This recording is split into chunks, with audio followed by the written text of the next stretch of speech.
Turns out, the glass ceiling isn't actually made of glass.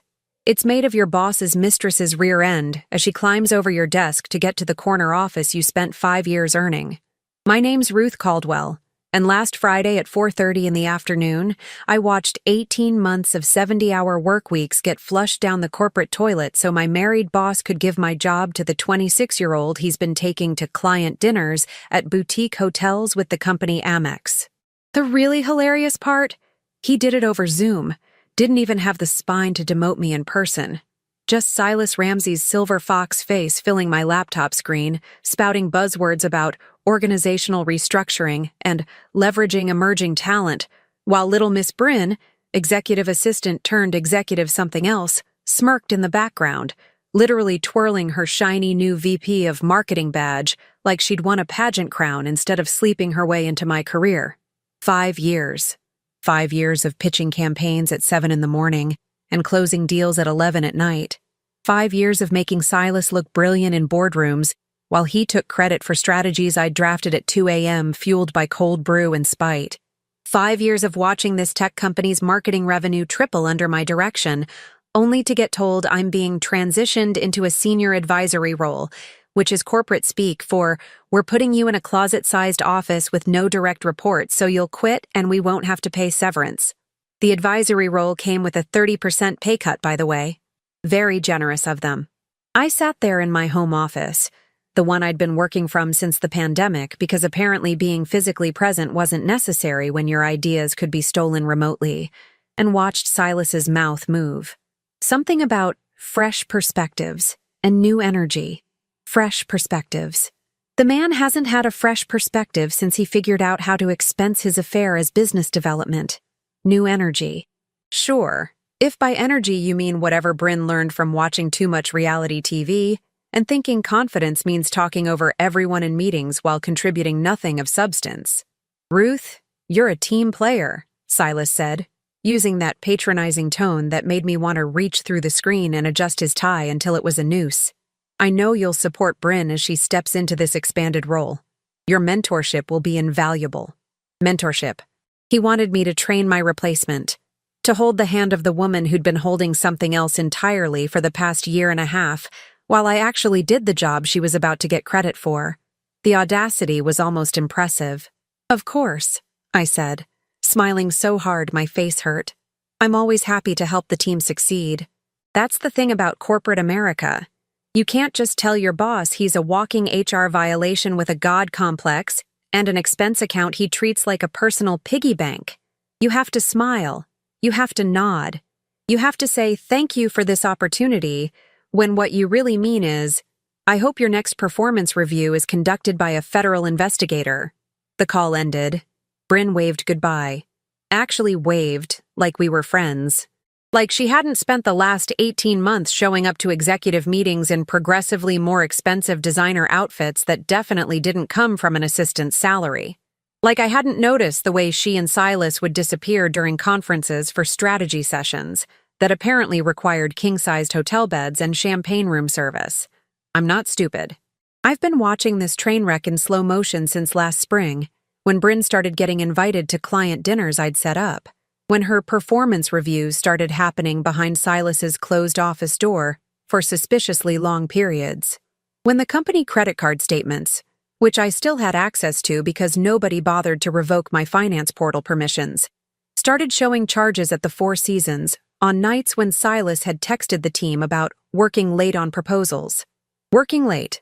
Right.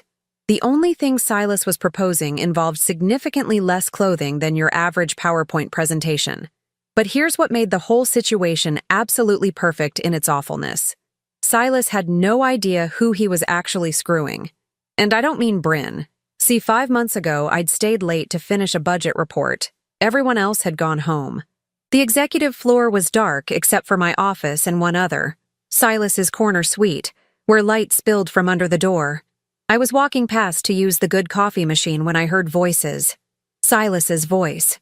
And another one I didn't immediately recognize because I'd only met her twice at company events. His wife, Mabel. I should have kept walking. I really should have. But something in Mabel's tone made me stop. 20 years, Silas. 20 years? And you think I don't notice when you come home smelling like someone else's perfume? Her voice was ice cold, clinical. You think I don't check the credit card statements? That I don't hear you taking calls in the garage at 10 at night? Mabel, you're being paranoid. Don't. The word cracked like a whip. Don't insult me by lying. I've known for months. But what you clearly forgot, darling, is that this company, the one you're running into the ground with your midlife crisis, isn't actually yours. 60% belongs to me. It was my father's company, my inheritance. You're CEO because I allowed it. So here's what's going to happen. You're going to get me documented proof of every penny you've spent on your little distraction. Every hotel room, every gift, every dinner. Because when I file for divorce, I'm taking everything you think you've built, and I'm salting the earth behind me. I'd pressed myself against the wall, barely breathing. The silence that followed felt like the moment before a bomb goes off. You're bluffing, Silas finally said, but his voice shook. Try me. Footsteps. I'd scrambled back to my office, heart hammering, and sat in the dark until I heard the elevator ding. Mabel had left. Silas had stayed in his office for another hour, and when he'd finally emerged, he'd looked like a man who'd just watched his empire crumble in real time. That was 5 months ago, and Mabel had said she needed documented proof. Well, funny thing about having senior-level access to company systems and a photographic memory for where financial skeletons are buried. I'd been sitting on a gold mine of documentation and didn't even know it was valuable until that moment. Hotel receipts marked as client development. First-class flights for conferences that Bryn attended but weren't on the official company calendar. A paper trail so obvious that even a mediocre forensic accountant could follow it blindfolded. I'd started downloading everything that night. Quietly, carefully. Just in case. And now, sitting in my home office with my demotion still burning in my chest, I looked at the folder on my desktop labeled Q3 Budget Review that definitely did not contain budget reviews. Inside were 18 months of receipts, emails, security footage from the holiday party where Silas and Bryn had disappeared into the supply closet for 20 minutes, and a lovely spreadsheet I'd created that broke down exactly how much company money had funded this affair down to the cent. $47,000. That's what Silas's midlife crisis had cost the shareholders. $47,000 of Mabel's money, spent on impressing a woman young enough to be his daughter. My phone buzzed. A text from Bryn. Super excited to work with you in your new role. Let's grab coffee next week so you can walk me through your client list. My client list. The one I'd built from scratch. The relationships I'd cultivated over 5 years. She wanted me to just hand it over. Gift wrapped. With a smile. I looked at my computer screen, at the folder, at 5 years of my life being redistributed to someone who'd skipped every step I'd climbed. Then I opened my email and started typing. Dear Mabel, the thing about revenge is that it's best served cold, calculated, and timed to inflict maximum psychological damage, which is why I didn't send the email immediately. Oh no. That would have been too easy, too predictable, too merciful. Instead, I spent the weekend doing what any self-respecting woman scorned by corporate betrayal would do. I went full forensic accountant meets private investigator meets scorned employee with nothing left to lose and everything to gain. Saturday morning, I hit up my favorite coffee shop. The local one, not Starbucks, because I have standards even in my rage, and spread out 3 years of expense reports across a corner table like I was planning a heist. Which, in a way, I was. Except instead of stealing something, I was about to return everything Silas had stolen from company coffers and my career trajectory. The deeper I dug, the more absurd it became. February, Valentine's weekend at a Napa Valley resort, billed as West Coast Client Acquisition Trip. Except we don't have clients in Napa. We have clients in San Francisco, which is an hour away and significantly less romantic. March, a team-building retreat at a beach resort in Cancun that only 2 team members attended. Guess which 2? The resort's website advertised itself as perfect for romantic getaways. Very professional.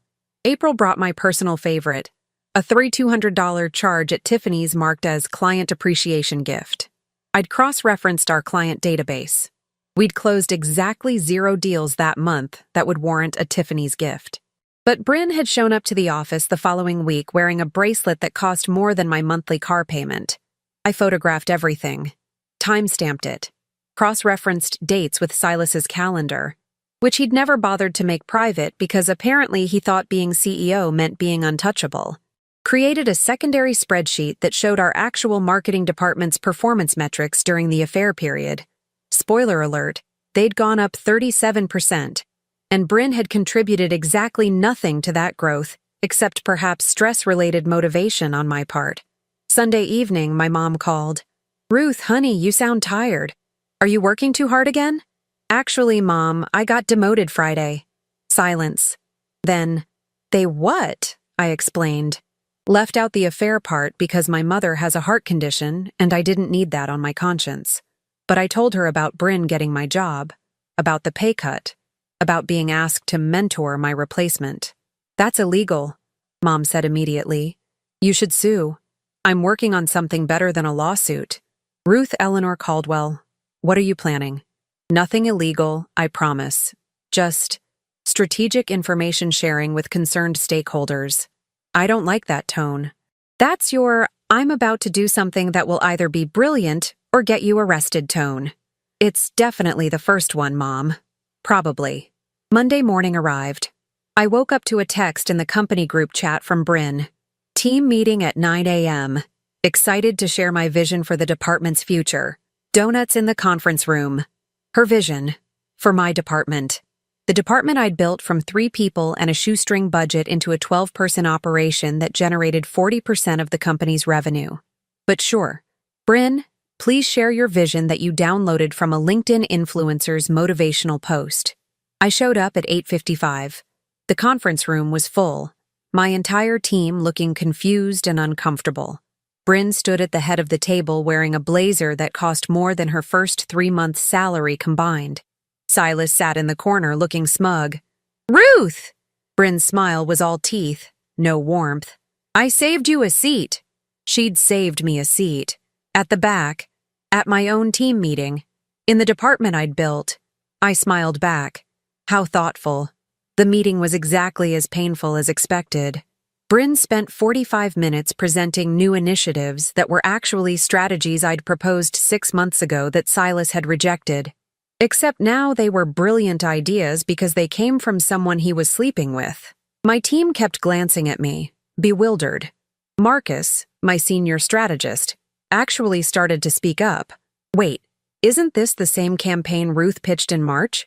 But I caught his eye and shook my head slightly. Let her hang herself with my rope. I had bigger plans. After the meeting, I stayed back to discuss transition details with Bryn. Just us. No Silas. "So," Bryn said, settling into what used to be my chair at the conference table, "I was thinking you could put together a document with all your client contact information, campaign histories, budgets, that kind of thing. By Wednesday?" "Wednesday. That's ambitious." "Well, I need to get up to speed quickly. The board meeting is Thursday, and Silas wants me to present our Q4 strategy." There it was. The board meeting, quarterly review, where all the shareholders attended, including, unless I was very mistaken, Mabel Ramsey, who'd inherited her father's obsessive habit of attending every single board meeting to monitor her investment. "Thursday," I repeated. "The quarterly board meeting." "Of course. You'll be there too, right? In your advisory capacity?" Bryn's tone dripped with condescension. Advisory capacity. Like I was some has-been consultant instead of the person who'd actually generated the results she was about to present as her own. Wouldn't miss it for the world. Tuesday, I worked from home. Officially to organize transition materials. Actually to perfect my email to Mabel and plan my timing down to the minute. The email needed to hit Mabel's inbox with enough time for her to review everything before the board meeting, but not so much time that Silas could mount a defense or disappear evidence. I crafted it like a legal brief, professional, unemotional, just facts, spreadsheets, and attachments. No accusations, no drama, just, "Dear Mrs. Ramsey, in my capacity as Senior Marketing Director, I've become aware of significant financial irregularities that I believe warrant your attention as majority shareholder. Attached, please find documentation of company expenses that appear to violate our corporate ethics policy and potentially constitute misappropriation of shareholder funds. As you requested during your conversation with Mr. Ramsey on April 14th, which I inadvertently overheard, I'm providing the documented proof you indicated would be valuable. I remain available should you require any clarification or additional information. Respectfully, Ruth Caldwell.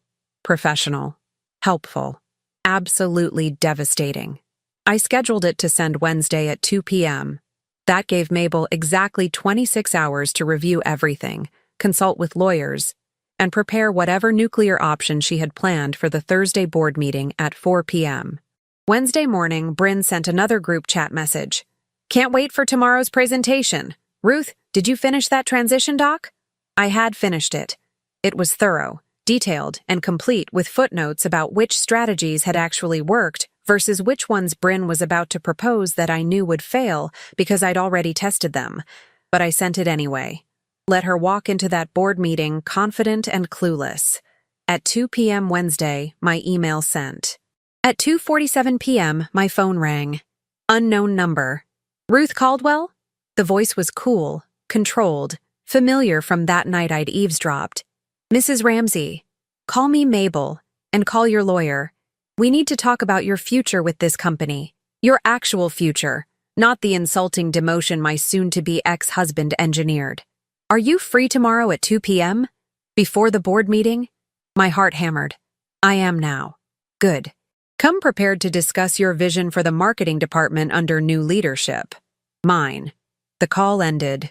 I sat there, staring at my phone, and started laughing. The kind of slightly unhinged laughter that happens when you realize the revenge you planned is about to exceed your wildest expectations. Thursday was going to be spectacular. Thursday morning, I woke up at 5 a.m. without an alarm. My body apparently understood that today was the Super Bowl of corporate warfare and decided sleep was for people who weren't about to watch their former boss's empire crumble in real time. I dressed like I was going to my own coronation. Navy suit, the expensive one I'd bought for client presentations back when I had a budget for things like looking successful. Heels that added 3 inches and could double as weapons if necessary. Hair in a sleek bun that said, I'm professional, but also, I could ruin your life before lunch and still make my 2 o'clock. The office felt different when I walked in at 1:30. Like the air pressure had changed. Several people did double takes seeing me there. I'd been working remotely since the demotion, and showing up in person clearly sent a message. Marcus caught my eye from across the open floor plan and gave me a subtle thumbs up. He'd figured out something was happening. Marcus was smart like that. Bryn's office, my old office, had the door closed. I could see her through the glass walls, pacing and gesturing, clearly on a phone call and equally clearly stressed. Good. She should be stressed. In approximately 2.5 hours, she was going to present marketing strategies to a board that included the woman whose husband she'd been sleeping with and whose money she'd been spending. That would make anyone nervous. I took the elevator to the top floor. Executive suite. The receptionist looked surprised to see me. Ruth, I didn't know you had a meeting scheduled. With Mrs. Ramsey, 2 o'clock. Her eyebrows shot up. The CEO's wife didn't come to the office often, and when she did, people noticed. Conference room B. She's already here. Conference room B was the small one, the private one, the one with actual walls instead of glass, the one where difficult conversations happened. I knocked once and entered. Mabel Ramsey sat at the head of the table, laptop open, reading glasses perched on her nose. She looked like her father. I'd seen photos in the lobby of the company's founder. Same sharp eyes, same expression that suggested she could calculate your net worth and your life expectancy simultaneously. Ruth, sit. I sat. I've spent the last 30 hours reviewing your documentation. She tapped her laptop screen. It's thorough, meticulous. Honestly, I'm embarrassed I didn't catch this myself, but apparently I've been too busy trusting my husband to actually audit where my family's money was going. I'm sorry you had to find out this way. Don't be. I already knew he was having an affair. What I didn't have was proof that he was stupid enough to use company funds for it. That's the part that really gets me. Not the cheating, that's pedestrian, but the sheer arrogance of thinking he could embezzle from his own wife's company, and I wouldn't notice eventually. Embezzle. That was the word I'd been dancing around. But hearing Mabel say it out loud made it real. The board meeting, I started, is going to be memorable, Mabel finished. Here's what's going to happen. Silas doesn't know I'm here. He thinks I'm at a spa day. That's what I told him this morning. Very dutiful wife, staying out of his hair on a big work day. Meanwhile, I've spent the morning with my lawyer and my accountant, and we've prepared a motion for the board to vote on immediately following the quarterly review. She slid a document across the table. I scanned it. The words removal of CEO for cause, financial misconduct, and breach of fiduciary duty jumped out. You're firing him. I'm having the board fire him. There's a difference. I'm just a concerned shareholder bringing irregularities to the board's attention. Very proper. Very by the book. Can't have anyone claiming this is just a vindictive wife, can we? Her smile was ice cold and absolutely magnificent. The votes? I asked. I control 60% directly. Another 20% belongs to my Aunt Eleanor, who's been waiting for an excuse to vote Silas out since he forgot her birthday 3 years running. That's 80%. We could lose everyone else and still win. She leaned back. But we won't lose everyone else, because the 2 independent board members are both women who've been on the receiving end of Silas's condescending nonsense for years. They'll vote to remove him just for the satisfaction. And Bryn? She's not an officer, so the board has no direct authority over her termination. However, Mabel's smile grew sharper. Once Silas is removed, there will be an interim CEO, me. And my first act will be ordering HR to conduct a comprehensive review of all recent promotions and compensation changes. I suspect they'll find several that don't quite meet our standards for merit-based advancement.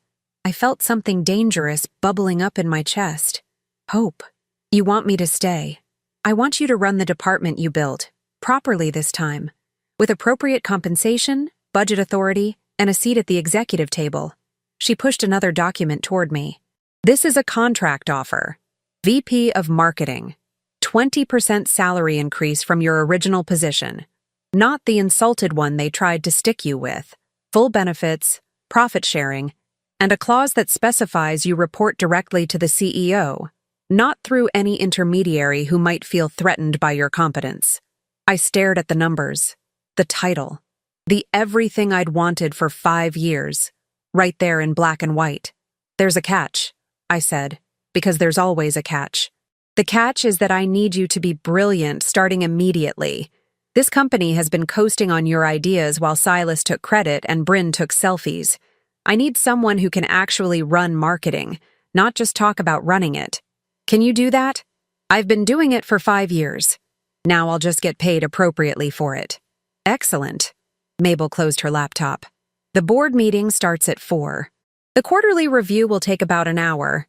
Finance reports, operations updates, the usual tedium. Then your replacement will present the marketing update. I'm very curious to see how she explains the strategies she's proposing, given that you already tried half of them and documented why they failed. She doesn't know that. No, she doesn't, and that's what makes this delicious. Mabel stood, gathering her materials. After her presentation, I'll raise concerns about recent financial irregularities. Very surprised, very concerned shareholder. The board will vote. Silas will be removed. And by 5:30, you'll have your job back, improved version, and he'll be cleaning out his desk. What about the affair itself? The personal aspect? Mabel's expression went flat. That's between me, Silas, and my divorce attorney, who's already drafted papers. They'll be served tomorrow morning. But that's personal business. Today is professional business. I'm removing him because he's a thief who stole from shareholders, not because he's a cheating husband. The law cares about one of those things much more than the other. She headed for the door, then paused. Ruth? Thank you. For the documentation, yes, but also for not letting them diminish you. Lesser people would have just quit. You stayed and built a case. That's the kind of strategic thinking this company needs at the executive level. After she left, I sat alone in conference room B, staring at the contract. My hands were shaking. From nerves, from vindication, from the sheer absurdity of how completely the tables had turned in 72 hours. My phone buzzed. Text from Bryn. "Where are you? Need to run through presentation one more time before board meeting." I typed back. "In a meeting. See you at 4. Let her sweat. Let her practice her presentation of my ideas that she thought were hers. Let her walk into that boardroom confident and clueless, wearing her designer blazer bought with embezzled funds, ready to impress the husband of the woman whose inheritance paid for it." At 3:45, I walked into the boardroom. The long table was set for 12, board members, executives, key department heads. Silas sat at one end, looking relaxed. Bryn sat 3 seats down, laptop open, notes spread out. She looked up when I entered. "Ruth, I didn't know you were invited." "Department heads are always invited to board meetings," I said mildly, taking a seat. "Even advisory ones." The other board members filtered in. Mabel entered last, perfectly timed at 3:59. She took her seat, the one directly across from Silas, and gave him a smile that could have frozen nitrogen. "Darling, didn't expect to see you here." "Surprise," Mabel said. "Thought I'd take a more active role in protecting my investment. Daddy always said family business requires family oversight." Something flickered in Silas's expression. Uncertainty. But then the meeting started, and he recovered his usual swagger. I sat back and watched the show begin.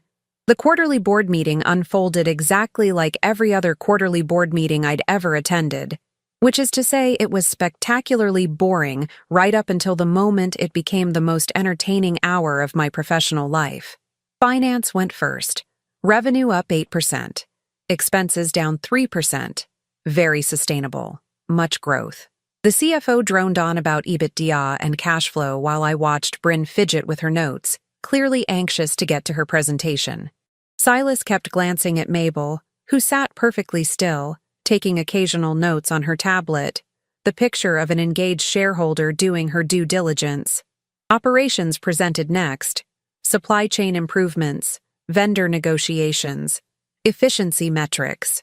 One of the independent board members, a woman named Patricia who'd been on the board since Mabel's father ran the company, asked 3 pointed questions that the COO fumbled.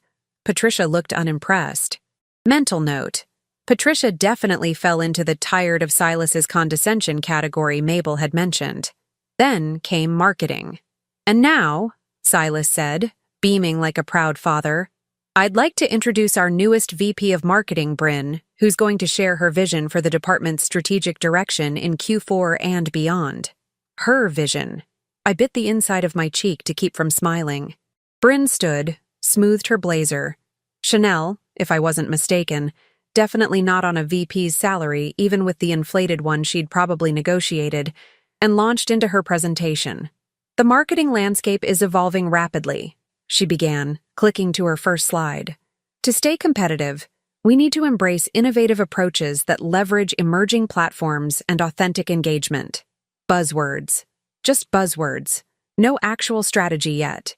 My first initiative is a comprehensive social media overhaul focusing on TikTok and Instagram Reels to capture the Gen Z demographic. I'd proposed that exact strategy 8 months ago. Silas had rejected it, saying we needed to focus on traditional channels, and that social media was too risky. Now apparently it was brilliant.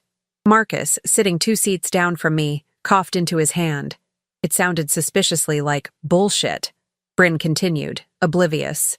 "Second, we'll implement an influencer partnership program targeting micro-influencers in the tech space." Also my idea. From the March strategic planning meeting. Shot down because influencers aren't professional enough for our brand. Third, we'll restructure our content calendar to focus on thought leadership and authentic storytelling, rather than product-focused messaging. I'd literally written a 20-page brief on that exact topic in January. It was probably still in Silas's inbox, unread. Patricia raised her hand. "These strategies sound promising. Have any been tested?" Bryn blinked. "Well, they're new initiatives, so—" "Actually," I said, and every head in the room turned toward me. "We tested all 3 of those strategies in limited trials earlier this year. The social media pilot ran from March through May. Influencer partnerships were tested in April. The content calendar restructure started in January and is still ongoing. Bryn's face went pale. Ruth, I don't think... The social media pilot increased engagement by 42%, but required significant resource allocation that we couldn't sustain with current staffing. The influencer program generated a 300% ROI but needed careful vetting to avoid brand misalignment. And the content restructure is why our blog traffic is up 60% year over year. I smiled pleasantly. Just thought the board should know we've already validated these approaches. Makes them less risky as major initiatives. Silas's jaw tightened. Ruth, this is Bryn's presentation, and I'm providing helpful context as someone in an advisory role, I said sweetly. Isn't that what you wanted? My mentorship and institutional knowledge? Mabel looked up from her tablet. I think it's valuable to understand what groundwork has already been laid. Continue, Bryn. But Bryn was rattled now. She stumbled through the rest of her presentation, all strategies pulled from my previous proposals, none of which she could speak to with any depth because she hadn't actually developed them. When the independent board members asked follow-up questions, she deflected with more buzzwords. When Patricia asked about budget allocation, Bryn looked at Silas for help. We'll refine those numbers. Silas jumped in. This is still in the strategic planning phase. It's September, Patricia said dryly. Q4 starts in 3 weeks. Seems like budget numbers should be less theoretical. The presentation limped to a finish. Bryn sat down looking like she'd rather be anywhere else. Silas tried to salvage it with praise about fresh thinking and bold vision, but the energy in the room had shifted. The board members looked skeptical. Then Mabel cleared her throat. Before we adjourn, I have some concerns I'd like to raise regarding company financial management. Here we go.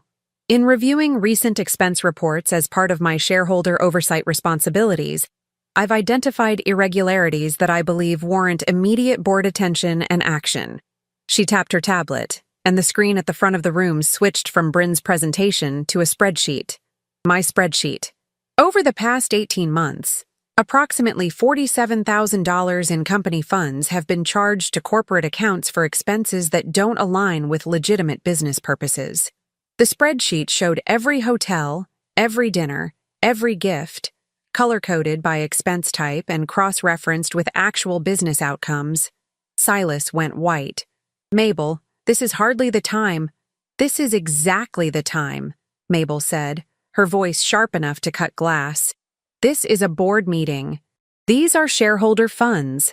And this appears to be misappropriation of company resources for personal benefit.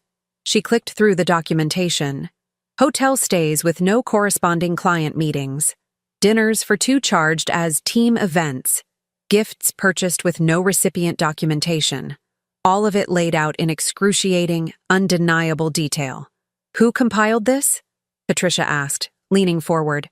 Ruth Caldwell brought it to my attention, Mabel said.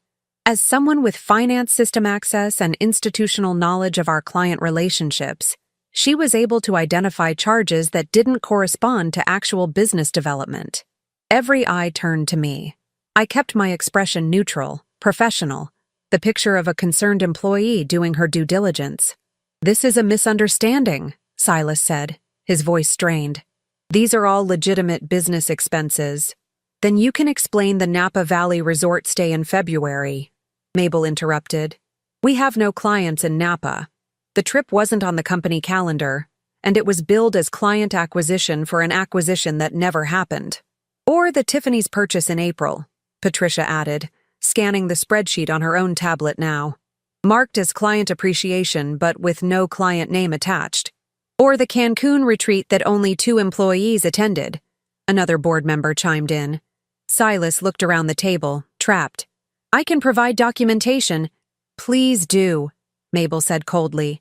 Provide it to my lawyer, and to the board's independent auditor, because as majority shareholder, I'm moving for an immediate vote to remove you as CEO for financial misconduct and breach of fiduciary duty, effective immediately. The room went silent. Bryn looked like she might cry. Silas looked like he might pass out. Second, Patricia said immediately. Discussion? Mabel asked. What happens to current operations during transition? someone asked. I'll serve as interim CEO until we conduct a proper search, Mabel said. I built this company alongside my father before Silas came on board. I'm more than qualified. No one could argue with that. All in favor of removing Silas Ramsey as CEO effective immediately? Hands went up. Mabel's, Patricia's. The other independent board member, Aunt Eleanor's. I hadn't even noticed her in the room. But there she was, elderly and elegant, hand raised high. The CFOs, the COOs, every hand except Silas's and Bryn's, who technically couldn't vote anyway. Motion passes, Mabel said. Silas, please surrender your company equipment and access credentials to security. You'll receive communication from our legal team regarding the investigation into these expenditures. Silas stood slowly, face red. You planned this. You vindictive. Careful, Mabel said quietly. You're already facing potential legal action. Don't add threatening behavior to the list. He stormed out. Just left. Didn't even take his laptop, which security collected approximately 30 seconds later. Bryn started to follow, but Mabel stopped her. Ms. Bryn, a word. Your promotion was approved by someone who's no longer CEO. HR will be conducting a review of that decision. I suggest you update your resume. Bryn fled. The remaining board members sat in stunned silence. Then Patricia started clapping. Slowly at first, then genuinely. About damn time. Mabel, your father would be proud. Ruth, Mabel said, turning to me. I believe we discussed a VP position earlier today. Would you like to make that official? I stood. I'd be honored. Excellent. Everyone, meet our actual VP of marketing, the person who's been running the department competently while we had an imposter in the role. Ruth, please send the real Q4 strategy to the board by end of week. Already done. I'll forward it tonight. As the meeting adjourned and people filtered out, Marcus caught my arm in the hallway. Did that really just happen? It really just happened. That was the most beautiful thing I've ever witnessed in corporate America. Right? I should take notes. This is case study material. My phone buzzed. Text from an unknown number. This is Bryn. You ruined my life. I deleted it. Then blocked the number. Another text. This one from Mabel. Celebratory dinner tomorrow? My treat. You've earned it. I replied, absolutely, and thank you. Thank you. For the documentation, for the integrity, and for not letting him diminish what you built. See you tomorrow. I walked back to my office, my real office, the corner one with windows, and sat down in the chair that was finally, officially, rightfully mine. 3 months later, I'm sitting in my corner office, the one with the view of downtown Austin and the espresso machine I expense without guilt, because it's actually for business purposes, reviewing Q4 results that just broke every record the marketing department has ever set. Turns out when you promote people based on competence instead of their willingness to sleep with the boss, productivity goes up. Wild concept. Mabel officially became permanent CEO 6 weeks ago after a board search that consisted of her interviewing 3 external candidates, all of whom were impressive right up until she asked them detailed questions about our industry, and they revealed they'd just memorized LinkedIn talking points. She withdrew all 3 applications and appointed herself. The board voted unanimously in favor, probably because she'd already increased shareholder value by 18% just by cutting out the embezzlement budget. Silas settled the company lawsuit quietly, paid back the $47,000 plus interest, signed an NDA, and disappeared into whatever hole disgraced executives crawl into when their silver fox charm stops working. Rumor has it he's consulting now, which is corporate speak for unemployed, but too proud to admit it. The divorce went through last month. Mabel got the house, the investment portfolio, and 70% of his 401k. He got a 1-bedroom apartment in a less desirable zip code, and the life lesson that stealing from your wife's company is a really stupid way to fund an affair. Bryn lasted exactly 4 days after the board meeting. HR's promotion review found multiple policy violations, including the minor detail that she'd lied on her resume about having a marketing degree. She actually had an associate's degree in communications from a community college, which, nothing wrong with that, except she'd claimed a bachelor's from UT Austin. When HR dug deeper, They found she'd also inflated her previous job titles and work experience. She was fired for cause, which meant no severance, no references, and a fun conversation with whatever future employer Googles her name and finds the LinkedIn post where she called the whole situation discrimination against young women in tech. The comments section destroyed her.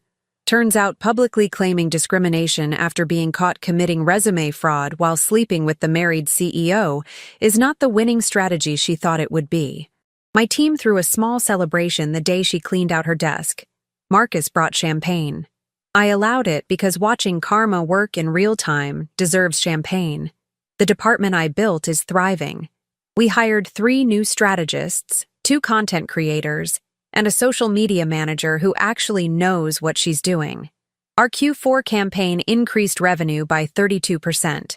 The influencer program I designed, the one Bryn tried to present as her own, is now industry-leading. We've been featured in Marketing Week and Ad Age.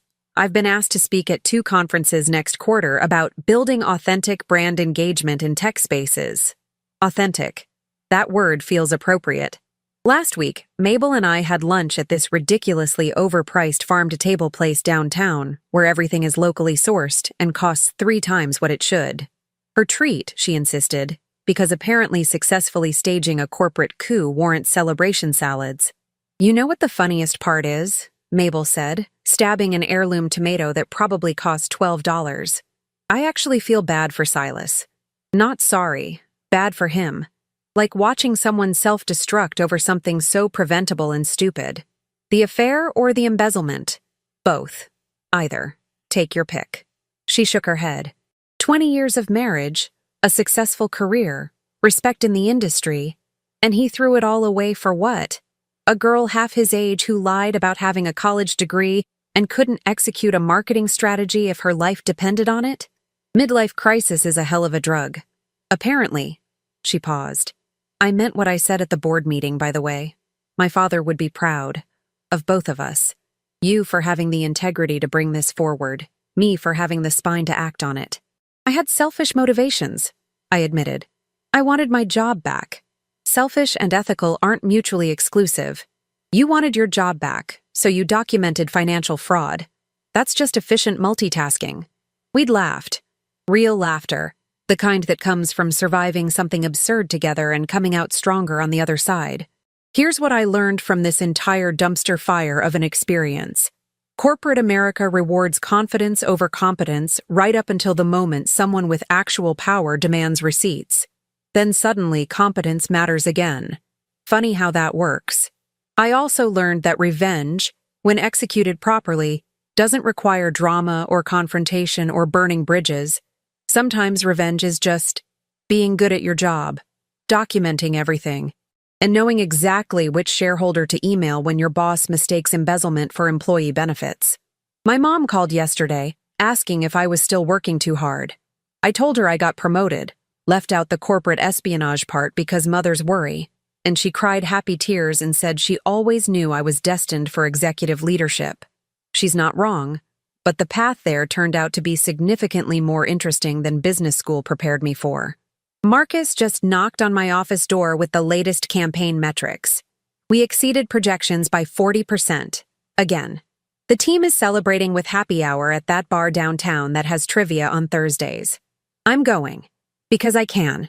Because I have a team that respects me and a boss who values competence and a salary that reflects my actual contributions instead of someone else's delusions.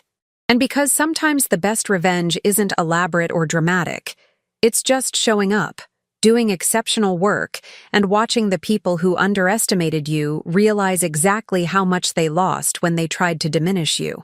Turns out, I didn't need to destroy anyone. They destroyed themselves. I just provided the documentation.